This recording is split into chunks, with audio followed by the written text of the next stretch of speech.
Good morning दोस्तों, कैसे हो आप सब। उम्मीद करते हैं एकदम बढ़िया होंगे, स्वस्थ होंगे, अच्छे से पढ़ाई कर रहे होंगे। आज अरिहंत ऑनलाइन क्लासेस के माध्यम से हम आपके लिए लेके आ रहे हैं सेमेस्टर फर्स्ट की यूनिट सेकंड के इम्पोर्टेंट क्वेश्चन। तो हम उन इम्पोर्टेंट क्वेश्चन को करेंगे ताकि आप एक पैटर्न को समझ पाए और उस पैटर्न को आधार मान के अपने क्वेश्चन को सॉल्व कर पाए और एग्जाम में बाई चांस वैसा क्वेश्चन मिल जाए तो आप उस प्रॉपर्टी को यूज करके, उस तरीके को यूज करके अपने एग्जाम के अंदर अच्छा स्कोर कर पाओगे। तो देखिएगा, हम स्टार्ट क्या करने वाले हैं भाई। हम सेमेस्टर फर्स्ट की बात करें और उसकी भी यूनिट सेकेंड और उससे रिलेटेड इंपॉर्टेंट क्वेश्चन हम क्या करने वाले हैं, आज सॉल्व करने वाले। तो हमारी जो सेकंड यूनिट है वो कौन सी है, आंशिक अवकलन। अब आंशिक अवकलन और सामान्य अवकलन में क्या फर्क है कि हम कब सामान्य अवकलन देखते हैं और कब हम आंशिक अवकलन करेंगे, हमको क्या पता चलेगा। तो यहाँ पर देखिएगा, कोई भी समीकरण आपको दिया हुआ होगा, यानी एक ऐसा समीकरण दिया होगा जिसके अंदर एक से ज्यादा चर आपके पास क्या होंगे, उपस्थित होंगे। तो रैंडमली एक एग्जांपल लेके आपको समझाती हूँ कि जैसे ये y एक कोई भी फंक्शन है, ठीक है, और इसके अंदर एक तो x चर है और एक z चर है। दो चर वाला ऐसा समीकरण लिया है। अब इसके अंदर मैं दो बार अवकलन कर सकती हूँ।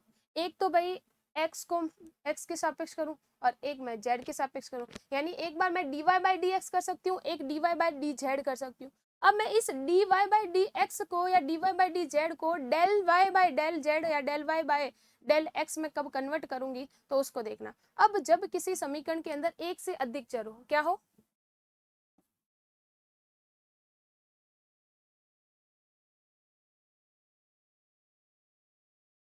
एक से अधिक चर, और हमें अवकलन करना पड़ जाए, तब हम यदि एक चर को अपना मेन मान के दूसरे को कांस्टेंट मान ले, दूसरे को स्थिर मान ले, दूसरे को अचर मान ले, तब किया गया अवकलन हमारा क्या कहलाएगा, आंशिक अवकलन कहलाएगा। क्या करेंगे, एक से अधिक चर होने पर एक, जैसे सपोज x के सापेक्ष करेंगे तो इसमें z क्या हो जाएगा, कांस्टेंट हो जाएगा, और यदि z के सापेक्ष करेंगे तो x क्या हो जाएगा, कांस्टेंट हो जाएगा। तो एक भी किसी भी समीकरण के अंदर एक से अधिक चर होने पर किसी एक चर के सापेक्ष अवकलन किया जाता है, अन्य चरों को क्या मान लिया जाता है, अचर मान लिया जाता है।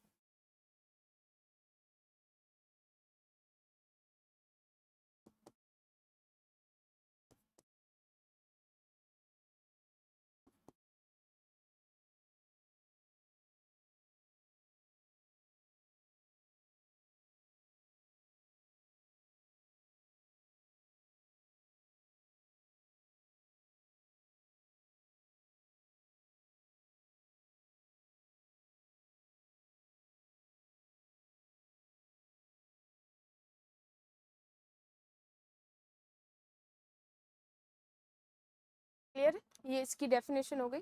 अब इससे रिलेटेड क्वेश्चन करेंगे। ये चैप्टर है ना प्रैक्टिस बेस है, जितनी ज़्यादा आप प्रैक्टिस करोगे उतना ज़्यादा आपका क्लियर होता जाएगा, क्योंकि अवकलन आप पढ़ के आ चुके हो। अब आपको बस माइंड में इतना ही रखना है कि एक्स वाई जेड अन्य कितने भी चर हो, यदि मैं सिर्फ एक्स के सापेक्ष कर रहा हूँ तो मेरे लिए मुख्य एक्स है, तो केवल एक्स का ही अवकलन करूंगा, अन्य जितने भी चर आएंगे वो मेरे लिए कॉन्स्टेंट की बात व्यवहार करेंगे। यह चीज अपने माइंड में बिठा देना। आंशिक अवकलन के अंदर केवल एक चर के सापेक्ष अवकलन किया जाता है, अन्य सभी चरों को कांस्टेंट माना जाता है। यदि x y का अवकलन करते हो और x के सापेक्ष करते हो तो ओनली x का करना, y कांस्टेंट रहेगा, ये आपको ध्यान रखना है। क्लियर है, तो यहाँ पे देखिएगा, अब इसके अंदर कुछ नोटेशन होते हैं कि भाई हम x के सापेक्ष अवकलन करेंगे तो उसको किस प्रकार से दिखाएं। तो यहाँ पे देखिएगा, यदि मैं कोई भी फंक्शन है, जैसे मैं y फंक्शन ले रही हूँ, f फंक्शन ले रही हूँ, f मेरा कोई भी फंक्शन है, del f by del x कर रही हूँ, तो आप इसको शॉर्ट में एफ एक्स दशा। इसका मतलब क्या है, x के सापेक्ष अवकलन करूंगी, x के अलावा जो भी चर उपस्थित होगा वो मेरे लिए कांस्टेंट होगा। जो दिया हुआ कांस्टेंट है वह तो कांस्टेंट होगा ही होगा, जैसे 2 3 5 7 ऐसे तो है ही। इसके अलावा यदि x के अलावा y उपस्थित है, z उपस्थित है, अन्य कोई भी फंक्शन उपस्थित है, वो भी मेरे लिए कांस्टेंट होगा। तो यहाँ देखिएगा, if del F by del Y दिया हुआ हो तो मैं इसको एफ वाई से शो करूंगी। यदि del square F upon del x square है तो मैं क्या करूंगी, एफ एक्स एक्स शो करूँ।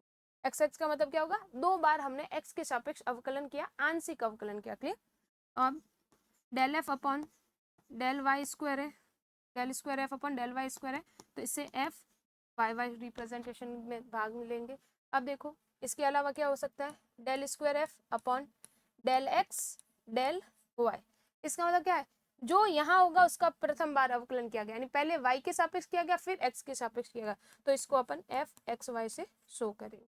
इसके अलावा लास्ट क्या होगा हमारे पास, del square F upon del Y del X, ये क्या हो जाएगा अपना एफ वाई एक्स। ये 6 प्रकार के यानी उच्च घात के जो एक बार कर दिया दूसरी बार करें, द्वितीय बार अवकलन करेंगे, द्वितीय अवकलज ज्ञात करेंगे, तब हमारे पास ये सारे नोटेशन प्राप्त होंगे और इन्हीं से रिलेटेड हमारे इंपॉर्टेंट क्वेश्चन होंगे। स्टार्ट करें, चलिए देखिएगा। इंपॉर्टेंट क्वेश्चन की सीरीज में सबसे पहला क्वेश्चन है हमारे पास, z बराबर दिया हुआ है tan inverse y by x। ये आपको फंक्शन गिवन है भाई, z दिया हुआ एक फंक्शन है जो कि निर्भर किस पे कर रहा है, y और x पे, यानी इसमें कितने चर है, 2 चर है, कौन कौन से, y और x है। देन प्रूव दैट, यानी आपको सिद्ध करना है कि del square Z upon del x square plus del square Z upon del Y square बराबर 0। अब ये क्वेश्चन इजी लग रहा होगा क्योंकि आप अवकलन पढ़ के आ चुके हो। अब आपको क्या करना है, आंशिक अवकलन के रूप में इसकी प्रैक्टिस करनी। तो देखिएगा,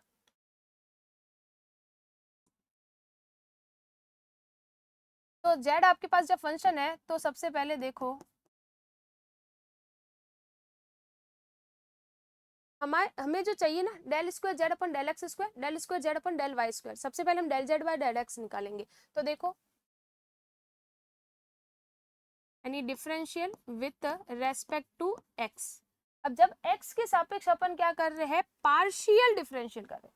पहले मैं क्या लिख रही थी, डिफरेंशियल इक्वेशन यानी difference with respect to X. अब मैं क्या लिख रही हूँ, पार्शियल डिफरेंस यानी आंशिक अवकलन कर रही हूँ। इसका अर्थ क्या हो जाएगा, y मेरे लिए यहाँ कांस्टेंट होगा, तो यहाँ हमारे पास क्या रहेगा, y कांस्टेंट रहेगा।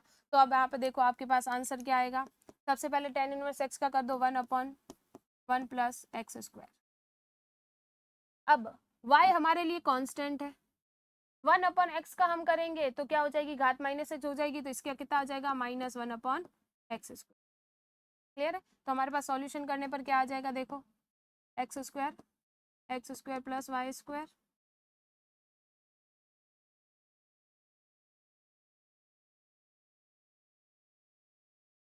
यानी ओवरऑल आंसर कितना है मेरे पास, y upon x square plus Y square. अब मैं क्या करूंगी, जैसे मैंने x के सापेक्ष आंशिक अवकलन किया, अब की बार y के सापेक्ष आंशिक अवकलन करूंगी, partial differential with respect to y। इस कंडीशन में क्या होगा, x हमारे लिए कांस्टेंट बाती व्यवहार करेगा, तो देखो del z upon del y। सबसे पहला स्टेप तो सेम ही आएगा क्योंकि tan इनवर्स का होता है 1 upon x square. X square मतलब जो भी फंक्शन होगा उसका क्या करेंगे, हम स्क्वायर करेंगे। अब यहाँ पर देखो अंदर फंक्शन कौन बचा, y by X. y by X में 1/x तो हमारे लिए कांस्टेंट है, ओनली y का अवकलन करेंगे वो कितना आ जाएगा, 1 आ जाएगा। अब यहाँ पर देखो हम इसको क्या कर रहे हैं, सॉल्व कर रहे हैं, ठीक है। तो यहाँ से हम लसब लेंगे तो हमारे पास कितना आ जाएगा, देखो एक्स स्क्वायर, नीचे कितना आ जाएगा, X square plus Y square dot 1 by X आ जाएगा। अब हम इसको सॉल्व कर देंगे, तो यहाँ से हमारे पास आया X upon x square plus Y square. ये हमारे पास आया del Z by del X और del Z upon del Y. पर हमें जरूरत किसकी है, del square Z upon del x square, यानी इसका एक बार और क्या करना पड़ेगा, अवकलन करना पड़ेगा। तो यहाँ पर देखिएगा कि जो हमारे पास इक्वेशन फर्स्ट आई है उसका हम पुनः क्या करेंगे, अवकलन करेंगे। हम इसको इक्वेशन फर्स्ट दे देते हैं, इसको हम इक्वेशन सेकेंड दे देते हैं, ठीक है। तो यहाँ पर देखिए,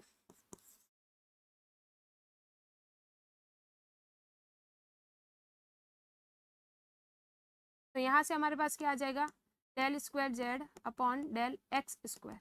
तो करेंगे पुनः, तो देखो minus Y upon x square का अवकलन कितना होगा, X square plus Y square का होल स्क्वायर। अब नीचे वाला जो भी हर होता उसको एज इट रखा जाता, तो यहाँ से देखो X square plus Y square को एज इट रखा, माइनस वाई का अवकलन करेंगे। अब माइनस वाई हमारे लिए क्या रहेगा, जब एक्स के सापेक्ष आंशिक अवकलन करें तो वाई कांस्टेंट रहेगा, तो वाई का अवकलन कितना आ जाएगा, 0। फिर हमारे पास कांस्टेंट क्या है, माइनस वाई, और इसका अवकलन करोगे तो कितना आ जाएगा, ओनली 2x, और y का अवकलन कितना हो जाएगा, 0। तो हमें यदि इसको सॉल्व करके लिख दूं तो मेरे पास फाइनल आंसर कितना आ जाएगा, तो देखो -2xy upon x square plus Y square का होल स्क्वायर। ये मैंने निकाला है del square Z upon del x square. इसी प्रकार से मैं क्या निकालूंगी, del square Z upon del Y square. तो देखिएगा,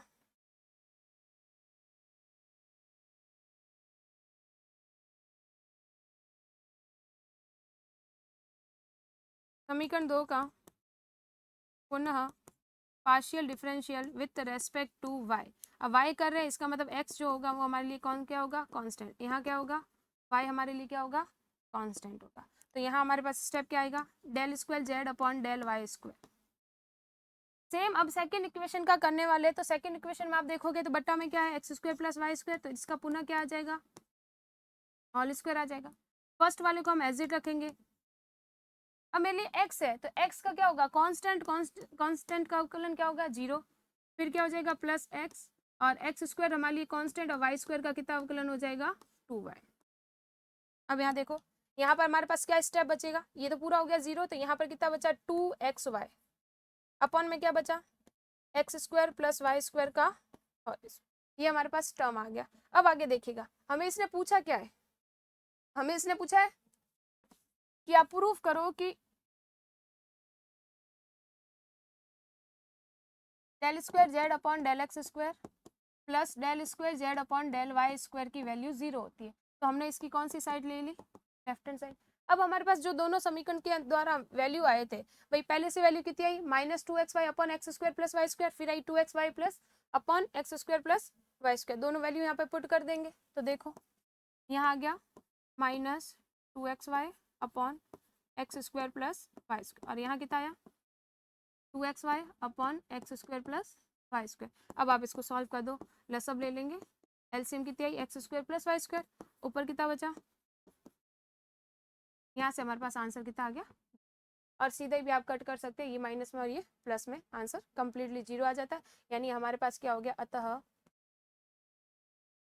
del square Z upon del x square, del square Z upon del Y square is equal to 0। Hence proof. ये पहला प्रकार था कि जब आपको एक फंक्शन दिया गया होगा जिसमें एक से अधिक चर होंगे, जिसके अंदर आपको एक कंडीशन देके पूछ दिया जाएगा भाई आप ये सिद्ध करें, तो जो सिद्ध करने का स्टेप है भाई क्या पूछ रहा है। जैसे इस क्वेश्चन के अंदर अपन को क्या पूछा, एक्स का 2 बार अवकलन और वाई का 2 बार आंशिक अवकलन, दोनों का आंशिक अवकलन पूछा, तो वो हमने ज्ञात किया, मान रखे, सॉल्व कर दो और प्रूफ। जब तक, क्योंकि हम जानते हैं कि एग्जामिनर सिद्ध करने के दिया है तो मैक्सिमम कंडीशन ये है कि भाई वो सिद्ध तो होगा, सही तो है, तो हमें स्टेप ही चेक करने। नेक्स्ट क्वेश्चन देखिएगा, ये इंपॉर्टेंट क्वेश्चन है, v बराबर 1 upon under x square plus Y square plus z square, और आपको जो सामने दी गई चीज है वो प्रूफ करनी है। अभी हमने 2 बार फंक्शन के लिए किया था, अब की बार हम 3 बार करेंगे। अब इसमें मैं ये क्वेश्चन मैंने ऐड क्यों किया है, क्योंकि इसमें मैं आपको एक चीज बताना चाहती हूँ कि जरूरी नहीं है कि हमें एक ही चीज का अवकलन बार बार करना पड़े। यदि किसी समीकरण के अंदर हमें सममिति मिल जाती है, यानी एक ही जैसा पद प्राप्त हो रहा है, भाई जैसे देखो यहाँ पर क्या है, सेम रिपीटेशन है कि भाई x square y square z square है, जो एक्स व्यवहार करेगा वैसा ही वाई व्यवहार करेगा और वैसा ही जेड व्यवहार करेगा। तो तीनों फंक्शन जब एक ही जैसे व्यवहार कर रहे हैं तो हमें 3 बार आंशिक अवकलन, या एक ही प्रक्रिया को 3 बार दोहराने की जरूरत नहीं है। आप एक बार चीज फाइंड कर लो और दोनों चीजों को सममिति से क्या कर दो, एज इट लिख सकते हो। तो देखिएगा इस क्वेश्चन को ऐड करने का रीजन आपको क्वेश्चन सॉल्व करते पता चल जाएगा। तो देखो ये आपको फंक्शन दिया गया, आपको चाहिए x का 2 बार अवकलन आंशिक अवकलन, y का 2 बार आंशिक अवकलन और z का 2 बार आंशिक अवकलन। तो सबसे पहले हम x के सापेक्ष करते हैं, तो partial differential with respect to x, यानी इस कंडीशन में y और z दोनों हमारे लिए क्या करेंगे, अचर की भांति व्यवहार करेंगे, कांस्टेंट की भांति व्यवहार करेंगे। तो देखो यह है del v by del x, तो यहाँ पर क्या आ जाएगा, सबसे पहले हम क्या करेंगे, नीचे वाले का क्या करेंगे, वर्ग करेंगे। तो जब आप वर्ग करोगे तो हमारे पास क्या आएगा, आप बता सकते हो, यहाँ आप चाहो तो इसको पावर के फॉर्म में जनरेट कर दो, तो ये हमारे पास आएगा v is equal to x square plus Y square और जेड स्क्वायर की घात माइनस आधी, नीचे यानी घात आधी, ऊपर जाते क्या हो गया, माइनस हाफ हो गया। अब यहाँ पर देखो, अब हम इसका अवकलन करेंगे तो सबसे पहले क्या होता है, घात आगे घात से 1 कम हो जाएगा, तो यहाँ कितना आ जाएगा, -1/2 x square plus Y square plus z square, ये हो जाएगा इससे घात कम, यानी माइनस हाफ था अब हो जाएगा -3/2, यानी 1/2 घात हो जाएगी माइनस के अंदर।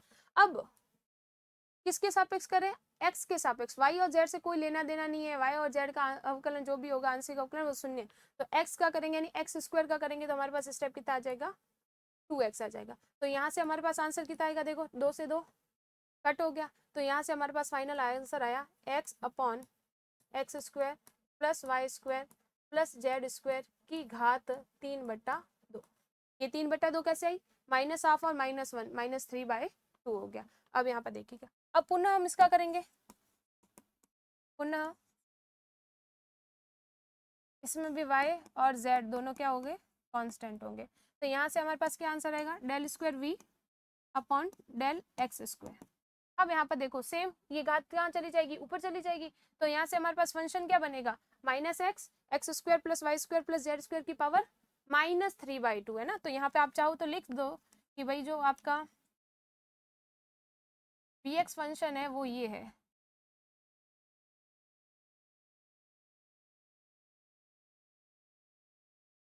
ये आपका vx फंक्शन आया है यहाँ से सॉल्व करने के बाद में। तो अब हम इसी का आंशिक अवकलन करेंगे। सबसे पहले भाई गुणनफल का रूल लगेगा, एक एजिट करेंगे, सेकंड का आंशिक अवकलन करेंगे। तो -x को एजिट रख रही हूँ। अब इसका अवकलन करोगे तो कितनी आ जाएगी, पुनः घात आगे आ जाएगी और घात से आप क्या करोगे, एक कम कर दोगे, यानी -3/2 का कितना हो जाएगा, -5/2 हो जाएगा। अब सेकंड स्टेप में क्या करोगे, आपके पास स्टेप क्या आ जाएगा, तो देखो माइनस में क्या आपका हो जाएगा x² + y² + z²।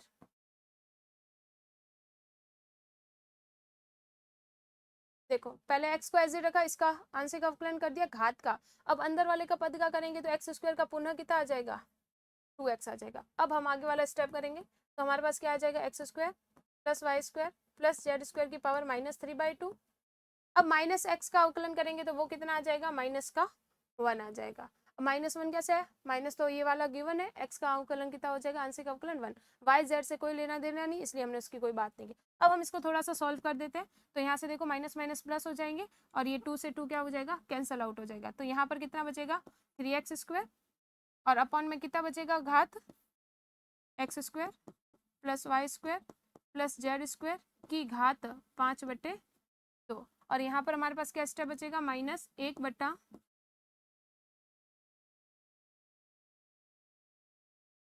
ये हमारे पास। अब आप देखो हमारे एलसीएम ले लेते हैं, अधिकतम घात कितनी है, 5/2। तो यहाँ से लसब कितनी आ जाएगी, क्लियर। तो यहाँ से ये पावर कट गई, यहाँ पर कितना है 3x², ये फॉर्मूले का माइनस। अब यहाँ पर देखो, यहाँ था 5/2 का भाग देंगे 3/2 के अंदर तो कितना आ जाएगा, 1/2, ये 3 लिखा हुआ है, कितना आ जाएगा, 1 आ जाएगा। तो 1 क्या करेंगे तो यहाँ पे कितना आ जाएगा, x² + y² + z²। अब हम इसको ओपन कर देंगे तो हमारे पास आंसर क्या आएगा, फाइनल आंसर। तो यहाँ देखोगे तो ये ओपन करेंगे तो 3x² - x² कितना हो जाएगा, 2x² माइनस का y² माइनस का z² अपॉन में x² + y² + z² की पावर 5/2। ये हमारे पास वैल्यू किसकी आई, del² v/del x² की। अब देखना कि इक्वेशन ऐड करने का रीजन क्या था।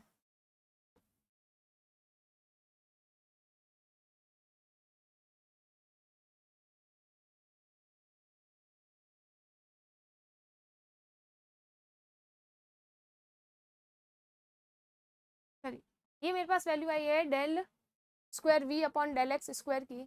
अब ये जो आंसर आया ना, ये मेरे पास सममिति के है, जो समीकरण है वो सममित समीकरण है, यानी प्रत्येक घात समान बार रिपीट हो रही है, पावर 2 पावर 2 पावर 2, अन्य कोई फंक्शन नहीं है जो किसी घात को अनबैलेंस कर रहा हो।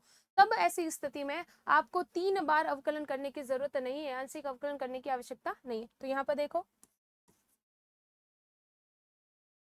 सममिति से आपके पास क्या आ जाएगा, del² v/del y², यानी इसके लिए मेन इंपॉर्टेंट फंक्शन अब की बार y है, x और z जो भी होगा वो हमारे लिए क्या करेगा, अचर होगा। तो x की जगह हम लिख देंगे y, बाकी हम चेंज कर देंगे। तो कितना आ जाएगा, 2y² - x² और -z², नीचे तो सेम आ जाएगा।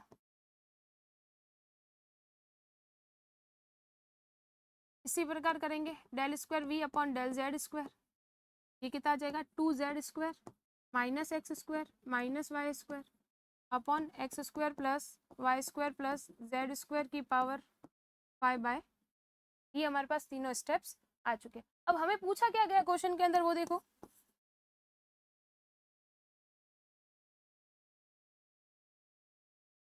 del² v/del x², del² v/del y², del² v/del z²। जो भी हमारे पास तीनों स्टेप है, हम उसके अंदर हमको वैल्यू रखनी है, सॉल्व करनी है।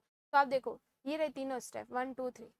सबसे पहले आप चीज नोट करो, नीचे सब में चीज है सेम, तो ये हमारे पास सेम चीज आ जाएगी, x square plus Y square plus z square की पावर 5/2। अब सारे स्टेप को एज इट यहाँ पे लिख दिया जाएगा। तो देखो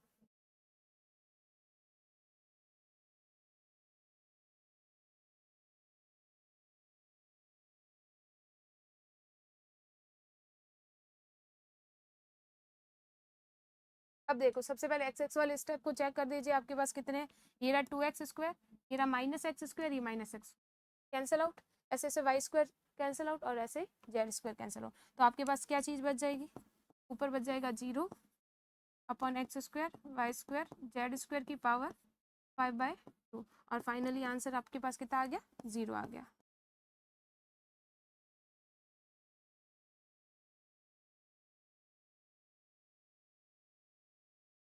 ये आपका क्या हो गया, yes? तो ये फर्स्ट क्वेश्चन के जैसा था, परंतु फर्क ये था उसमें हमने 2 बार अवकलन ज्ञात किया, दोनों बार आंशिक अवकलन के आंसर जो आए वो अलग अलग आ रहे थे, परंतु इसके अंदर जो एक ऐसा समीकरण था जो सममित था, यानी तीनों के ऊपर एक ही प्रकार का प्रभाव पड़ रहा था, भले एक्स के सापेक्ष करो, वाई के सापेक्ष करो, जेड के सापेक्ष, तब आपको एग्जाम के अंदर भी 3 बार चीज करने की जरूरत नहीं, एक बार करे, 2 बार सम्मिति से लिख दे और जो भी आपको क्वेश्चन पूछा गया उसमें वैल्यू पुट करे और सॉल्व कर दे। क्लियर है? तो देखिएगा next question. Next question most important question है, इस पे आपको फोकस करना है, इसकी प्रैक्टिस करनी जरूर। तो देखिएगा u is equal to log x cube plus y cube plus z cube minus 3xyz। अब आप एक चीज नोट करो, क्या एक्स वाई जेड 3 घात के अंदर है, सही बात है, यहाँ पर single time x y z repeat हो रहा है, इसका मतलब क्या ये सममित समीकरण है, हाँ भाई सममित समीकरण है। तो क्या हमें 3 बार समीकरण के एक्स वाई जेड के सापेक्ष अलग अलग आंशिक अवकलन करने पड़ेंगे, नहीं, एक बार करेंगे, 2 बार सम्मित के लिख देंगे और फिर जो पूछा है उसको हम क्या करेंगे, सॉल्व करेंगे। तो देखिएगा आपकी प्रैक्टिस के लिए क्वेश्चन रिपीट करवाया जा रहा है। तो यहाँ पर देखो u इज इक्वल टू दिया हुआ है log x cube plus y cube plus z cube minus 3xyz। सबसे पहले हम क्या करेंगे, partial differential with respect to x, यानी यहाँ पे y और z दोनों हमारे लिए कांस्टेंट, तो हमारे पास जो स्टेप आएगा वो आएगा del u by del x. तो आप देखो लॉग के अंदर कोई भी है, जैसे लॉग एक्स का है तो अवकलन कितना हो जाएगा 1/x, तो यहाँ पे log x cube y cube z cube minus 3xyz, तो यहाँ पर कितना आ जाएगा 1/x cube y cube z cube minus 3xy, ये हमारे पास स्टेप आ जाएगा। जब मेरे पास ये स्टेप आ गया तो अब मैं ऊपर वाले का अवकलन करूंगी, उस चीज को आप नोट करना। हो गया फंक्शन का एक्स क्यूब का कितना हो जाएगा 3x², वाई का हो जाएगा 0, जेड का हो जाएगा 0, इसमें 3yz कांस्टेंट, एक्स का अवकलन कितना हो जाएगा, ये मेरे पास क्या आ जाएगा, इसका पूरा स्टेप। यदि मैं ओवरऑल लिख दूं तो मेरे पास आंसर आ जाएगा 3x² minus 3yz upon x cube y cube plus z cube minus 3xyz, ये मेरे पास स्टेप आ जाएगा। तो आगे स्टार्ट किया जाए, ठीक है। अब देखो सेम चीज आप रिपीट करने की जरूरत नहीं, ये स्टेप करने की जरूरत नहीं, वहां पे फर्क कर देंगे। यहाँ पे क्या फर्क करेंगे भाई, मेन फंक्शन x का है तो 3x² आएगा, वाई जेड कॉन्स्टेंट हो जाएंगे। यदि मेन फंक्शन y का है तो 3y² आ जाएगा, यहाँ एक्स जेड आ जाएगा। मेन फंक्शन z का तो 3z² माइनस 3xy आ जाएगा। तो देखिएगा सम्मित से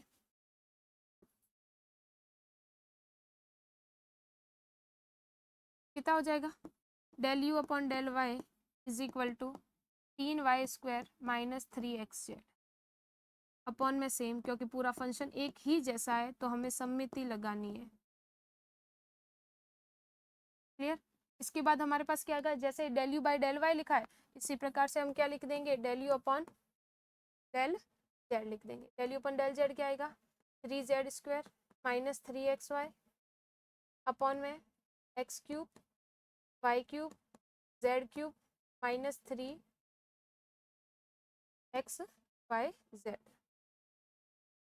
ये हमारे पास क्या आ गया है, पद आ चुका है। अब हमें जो पूछा है उसमें वैल्यू रखेंगे और उसको सॉल्व कर देंगे। तो देखो हमें क्या पूछा गया है, पहली चीज पूछी del you by del x del you by del Y plus del you by del Z, इन तीनों का हमें क्या पूछा गया है, योग पूछा गया है। तो योग पूछा गया है तो इनकी वैल्यू पुट कर देंगे। तो देखो ये आया 3x² माइनस 3yz। सेकेंड वाले का लिखेंगे 3y² माइनस 3xz। थर्ड वाले को लिखेंगे 3z² माइनस 3xy अपॉन, देखो तीनों के अंदर सेम वैल्यू है तो सेम लसब के फॉर्म में आ जाएगा x³ plus y³ plus z³ minus 3xyz।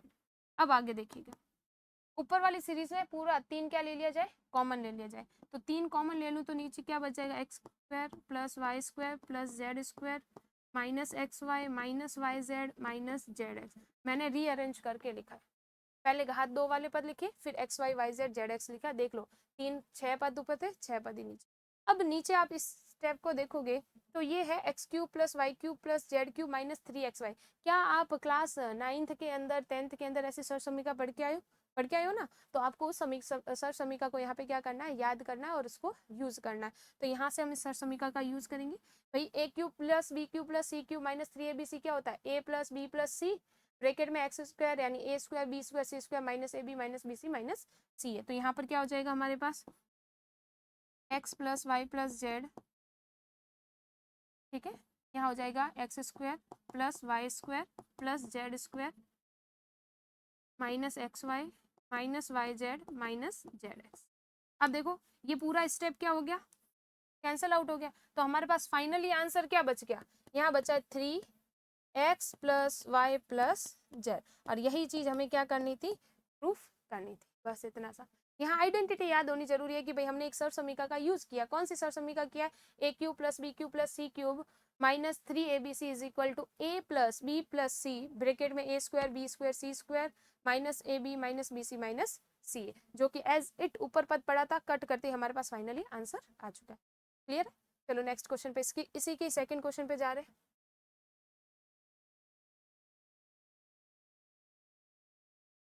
Del by del x del by del Y del by del z का होल स्क्वायर यू अप्रूव करना है -9 अपॉन, इसके इक्वल क्या करना है आपको, प्रूफ करना है। तो हम सबसे पहले सीधी क्या करेंगे, इसकी लेफ्ट हैंड साइड ही लेते हैं, del by del x del by del Y plus del by del z का होल स्क्वायर है। होल स्क्वायर का मतलब ये कितनी बार है, 2 बार है।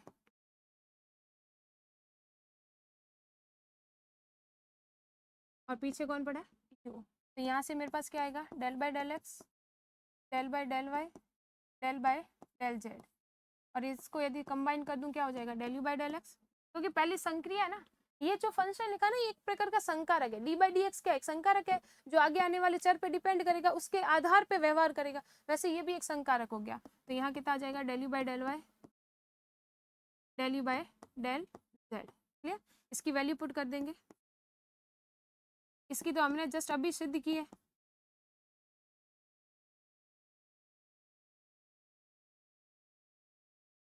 इसकी वैल्यू अभी हमारे पास कितनी आएगी, 3/x plus y plus Z. अब यहाँ देखो, अब हम इसका क्या करेंगे, पर्टिकुलर एक एक फंक्शन के ऊपर फलन लगाएंगे और इसको क्या कर देंगे, सॉल्व कर देंगे। तो यहाँ से कितना आएगा, del by del x 3x plus y plus z, फिर हो जाएगा del upon del y 3x plus y plus z, फिर हो जाएगा del upon del z 3x plus y plus z. ये हमारे पास फंक्शन आ जाएगा। अब आप यहाँ पे देखिएगा, इसको हम सॉल्व किस टाइप से करते हैं। अब आप चीज देखो तो तीनों के तीनों एक जैसे फंक्शन है, बस फर्क कितना है कि वहां चर x, यहाँ y और यहाँ पर क्या है z। एक के सापेक्ष करो, दो के सापेक्ष क्या लिख देंगे हम, सेम लिख देंगे। तो यहाँ पर देखो कि क्या हो जाएगा, कांस्टेंट है 3। सबसे पहले इसका क्या करेंगे, अवकलन कितना हो जाएगा, x plus y plus z का होल स्क्वायर आ जाएगा। अब ये ऊपर आएगा तो इसका अवकलन कितना हो जाएगा, 0 और डॉट कितना हो जाएगा, 1 हो जाएगा। ठीक है, अब यहाँ पर देखो इसका अवकलन कितना हो जाएगा, यहाँ पे हम सेम का सेम करेंगे तो इस इक्वेशन के अंदर हम जब इक्वेशन को सॉल्व करना स्टार्ट करेंगे, एक बार देख लीजिए, ये वाला सेम आपको फंक्शन क्या करना है, इसको प्रूफ करके आना है। तो यहाँ देखो क्या हो जाएगा, यहाँ पे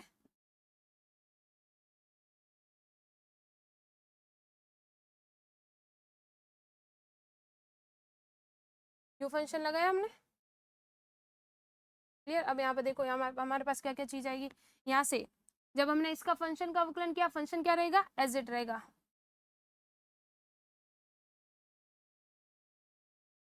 एक बार यहाँ देखना, इसका क्या कर दिया हमने, अवकलन कर दिया। यहाँ पे क्या बचा, ऊपर कांस्टेंट और 1 बचा। अब 1 का इसके सापेक्ष अवकलन करेंगे, 1 एज इट रहेगा। अब y और z हमारे लिए कांस्टेंट है, तो यहाँ पे किसका अवकलन हो जाएगा, ओनली x का अवकलन कितना आ जाएगा, 0 आ जाएगा, यानी 1 आ जाएगा। फिर वापस इसका करेंगे,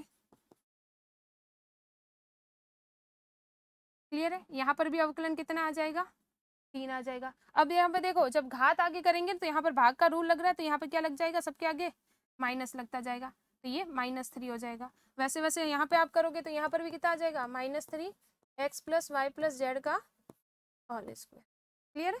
तो ये हमारे पास क्या आ जाएगा आंसर, ये -1 है, ये फॉर्मूले का माइनस हो जाएगा। अब यहीं पर हमारे पास स्टेप आ चुका है। अब हम इसमें से क्या करेंगे, कॉमन ले लेंगे। देखो